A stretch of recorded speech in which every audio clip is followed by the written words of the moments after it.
Hi, Sean. How are you today? I'm doing great. How are you? I'm good. Thank you so much for speaking with me. Glad to be here. What a great series, and a lot of it is to you and your entire team. So, my first question for you is how much pressure did you feel coming off of the Godzilla movie to now working on Monarch, making it right, making sure that the VFX paid honor to not only the monsters, but to the cities and towns that took place in the series? Yeah, I mean it's an enormous amount of pressure, and it's not something I take lightly. Like working on, I was an artist on Godzilla 2014, and I got to work on really iconic, important things. And I personally got to work on Godzilla's heat ray, and that's like such a cool thing. And you have to treat it with respect. You have to like honor the things that came before. You need to work with your creative partners at Legendary and at Toho and at Apple, and make sure you're realizing something.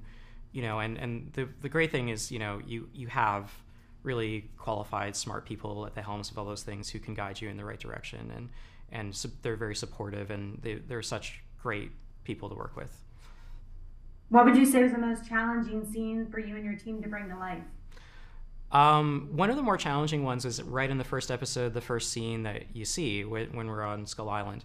And that one was like, we had something in the script that was really cool, and when Matt Shackman, myself, and our production designer were scouting Hawaii, we could not find a location that wouldn't have required putting up a blue screen over here and then over here, and then suddenly you're going to Hawaii to shoot into a blue screen, and you're like, why did we come to Hawaii?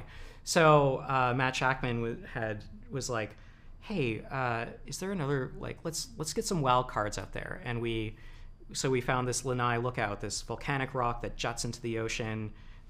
Great place for a chase scene. And then we were like, okay, well, the monster we made for this doesn't make sense here, so let's make a new monster. And we did that. The challenging part was not, like we had a really great inspiration of this landscape, this volcanic rock that we could turn into a crab that comes out of the ground. The bigger problem was like, how do you have all these action sequences that you've previs, storyboarded, you've concepted a new monster. How do you do all that and then shoot it in a really compressed timeline because you couldn't find the thing that you wanted to do?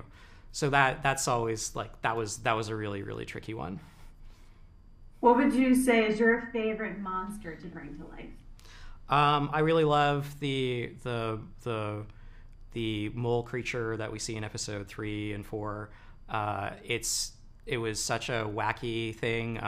Matt Fraction's son, part of his allowance contribution was Matt had tasked him with researching real world animals and giving him little summaries of it, and so he pointed us to the star-nosed mole, this like wacky creature that doesn't, it's blind. It just has these tentacle things that sense for it. And we're like, well, let's do that as a monster. And that, it was a really fun one to work on. Had a Framestore, this amazing visual effects studio, huge legacy of working on, quadrupeds and other kinds of animals. They brought a lot of character and personality to that creature. Well, perfect. Thank you so much for speaking with me. I'm super excited for everyone to see the series. Thank you so much.